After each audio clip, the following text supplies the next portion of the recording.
Hello दर्शकों, मैं live आ चुका हूँ। आप सब लोग कैसे हैं?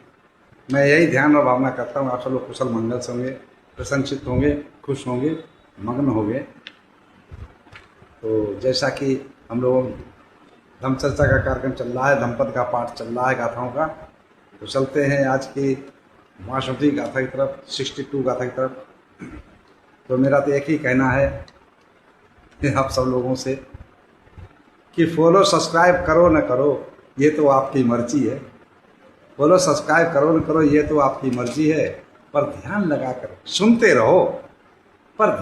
सुनते रहो, यही हमारी अर्जी है। गाथा धम्मपद की 62 है, गाथा धम्मपद की 62 है, जो बाल बग की तीसरी है। अज्ञानी पुरुष इस दुनिया में कहता ये मेरी और वह तेरी है। ना धन मेरा औलाद मेरी, ना धन मेरा ना औलाद मेरी, ये शरीर भी नहीं है अपना, जिस समय मृत्यु आ जाएगी, ना धन अपना ना परिवार अपना। इसलिए प्राणी को चाहिए, इसलिए साधक को चाहिए, संसारी सबको अपना समझो, खुद सुखी और दूसरों को सुख दें, खुद सुखी हों और दूसरों को सुख दें, दूसरों का दुख भी अपना समझो। ये गाथा का अर्थ। चलते हैं घटनाक्रम की तरफ कि किस समय की घटना है और कैसे घटित किस समय में तथागत समय समुद्र इस गाथा का उच्चारण किया। तो श्रावस्ती की घटना है। एवं में सुतंग एकं समयं भगवा सावथियं विहरति चेत बने अनाथ पिंड कश्य आराम। ऐसा मैंने सुना एक समय तथागत समय समुद्र श्रावस्ती के अनाथ पिंड द्वारा बनाए हुए जतमान आराम में विहर रहे थे, वर्षावास कर रहे थे। उस समय की घटना है कि श्रावस्ती नगर में एक आनंद नाम का धनाढ़ श्रेष्ठी रहता था और बहुत ही कंजूस था। ना कभी किसी दिन दुखी की मदद करना, ना किसी भिक्षुओं को कभी दान देना, ना किसी को भोजन कराना। और उसका एक पुत्र था, पुत्र का नाम था मूलश्री, पुत्र का नाम था मूलश्री। तो हमेशा उसको भी समझाता रहता कि देखो ये हमारा धन जो है तो इसको कभी कम नहीं होने देता, आगे बढ़ाने की कोशिश, और जो बांटोगे तो ये कम हो जाएगा, इसको बढ़ाने की कोशिश करो।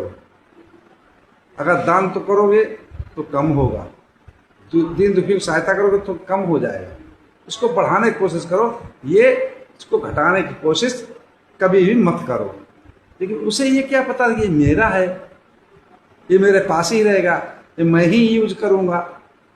अरे भाई, जो भी कमाया है आपने वो समाज से कमाया है और समाज को लिए कुछ खर्च नहीं किया, कुछ देखा नहीं, कुछ भाला नहीं, कुछ दिया नहीं है, कुछ सहायता नहीं की, तो किस काम करना, मेरा न तेरा। संसार में कोई किसी का नहीं है। ये शरीर, ये तन, ये बॉडी भी अपनी नहीं है जिसको हम अपना अपना कहते हैं। संसार में जितनी वस्तुएं हैं कोई टिकाऊ नहीं है। जो हम ना यहाँ समाज में कमाया, समाज में जिए, समाज में रहे, तो हमें और लेके कुछ नहीं जाना, तो सामाजिक व्यक्ति होकर के ही क्यों न जिए, ये सोचना चाहिए। लेकिन वो मेरा तेरा करता है, ये मेरा, अपने पुत्र को भी कभी दान नहीं करने देता और न किया। लेकिन उसने जो है हीरे जवाहरात स्वर्ण मुद्राओं से भरकर के 5 घड़े जो है जमीन में गड्ढा खोद के दबा रखे थे। और ये काल का कोई समय नहीं होता, मृत्यु का कोई समय नहीं होता। मौत आ धमकी, ना उसने अपने बेटे को बता पाया कि फला जगह ये धन गड़ा है, ना किसी को समझा पाया। अंतिम समय उसकी बोलती बंद हो गई और अंत में उसकी मृत्यु हो जाती है। तो दूसरा जो जन्म है उसका, वो एक भिखारियों के गांव होता, श्रावस्ती नजदीक ही, जहाँ भिखारियों का गांव होता था, झुग्गियाँ होती थी, डेरे होते थे। तो उसमें जब जो महिला थी उसके गर्भ में जाता है, और जिस समय गर्भ में जाता है तो वैसे ही गर्भ में जो महिला थी तो उस गांव में उसकी करनी के हिसाब से कि लोगों को खाने के भी लाले पड़ने लगे। कहीं मांगने जाते तो कुछ मिलता नहीं, तो उस गांव के व्यक्ति ने मंत्रणा की इकट्ठे होकर के कि भाई कुछ तो कुछ अनहोनी हो रही है, इसलिए हमें ये कष्ट, ये दुख, ये परेशानी झेलनी पड़ रही है। तो सब लोगों का इसकी मंत्रणा की, तो मंत्रणा करने के पश्चात जब समझ में आया कि इस औरत के जो गर्भ है उससे ही हम लोगों को कष्ट है, तो उस औरत को, उस लेडीज को, उस जनानी को, उस स्त्री को गांव से बाहर निकाल, और उसने जंगल में जाके झोपड़ी बनाई, झुग्गी बनाई, उसमें रह करके और उस बालक को जन्म दिया। जब तक वो जाता था वो कुरूप बदसूरत, देखने से ही आदमी घबरा जाए, इतना कुरूप था, इतनी शक्ल उसकी खराब थी। तो जब थोड़ा बड़ा हो गया तो उसकी माँ कहने लगी कि जा भाई तू भी मांगने लगा, जहाँ भी जाता तो मांगने लिए तो उसको भिक्षा रखने को, बच्चे देख देख के भाग लाते, रोने लगते तो उसको मार पीट के भगा दिया जाता।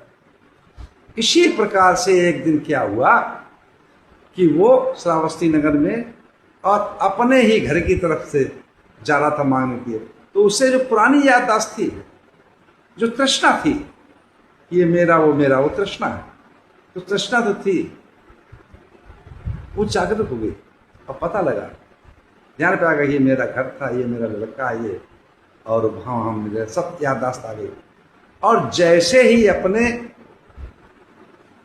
हमने पुत्र के दरवाजे पर, मूल श्री के दरवाजे पर, तो उसके जो मूल श्री के बच्चे होते हैं वो उसको देखते हैं तो रोने लगते हैं। जैसे रोने लगते हैं और भाग के अंदर जाते हैं, तो वैसे मूल श्री क्या करता है कि अपने सहपाठियों लेकर के उसको मार के भगा देता है, भग, बच्चे डरा दिया करके बाहर निकाल देता है। उसी समय में तथागत समय समूह भिक्खु आनंद के साथ उसी रास्ते से विचरण करते हुए जाते हैं। और जिस समय जाते हैं तो मूल श्री को बुलाकर बोलते हैं, क्या बात हो गई? बोले, अरे कहाँ से मेरा बेढंगा आदमी आ गया, मेरे जो है बच्चों को तड़पा दिया, ये भाग गए, रोने लगे, इसलिए। तो तथागत श्री समझाते, ये आपको पता नहीं है, ये आपके पहले आपका बाप ही था, पिता ही था, है ना, फादर था। तो मैं कैसे मान लूं ये मेरा बाप है, ये मेरे पिता है, थे, ये मेरे फादर थे?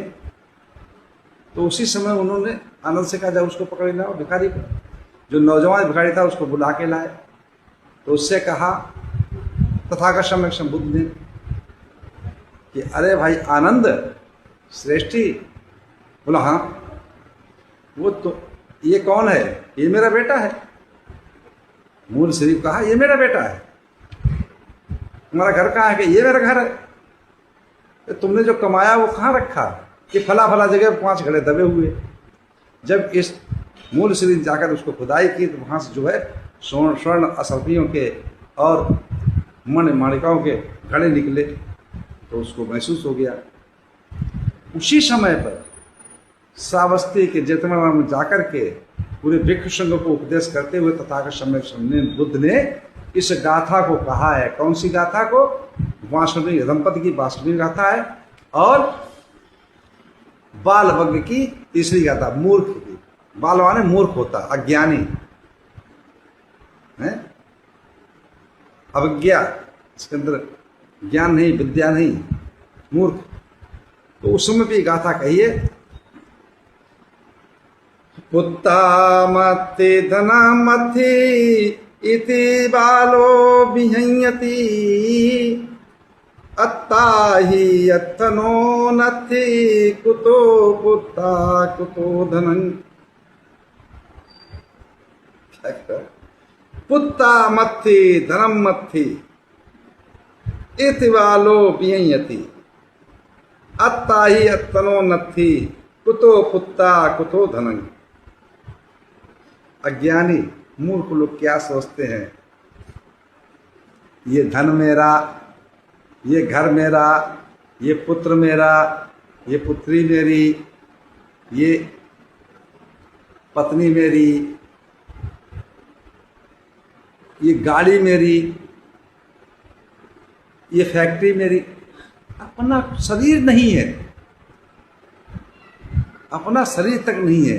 हाँ, एक बात जरूर है कि मनुष्य प्राणी इस संसार में जन्म लेता है, समाज में जन्म लेता है, तो समाज में ही जन्म लेकर सामाजिक बन के रहना चाहिए। और जो है मन में तृष्णा बैठा रहता है, ये मेरा वो तेरा, मेरे तेरे की भावना, मोह जिसको कहते हैं, तो अगर हम सबसे ही उतना प्यार करें, सबसे उतनी मैत्री करें, है, इसलिए प्राणी को चाहिए संसारी सबको अपना समझो, इसलिए प्राणी को चाहिए संसारी सबको अपना समझो, खुद सुखी और दूसरों को सुख दे और दूसरों का दुख भी अपना समझो। तो इसी के साथ मैं अपनी वाणी बुला देता हूँ। आप सब लोग मंगल हो, कल्याण हो, सुखी जीवन हो, निरोगी काया हो, दुख दूर हो जाए, सुख से वास करो, हमेशा प्रसन्न हो। आप सब लोग मंगल हो, मंगल हो, मंगल।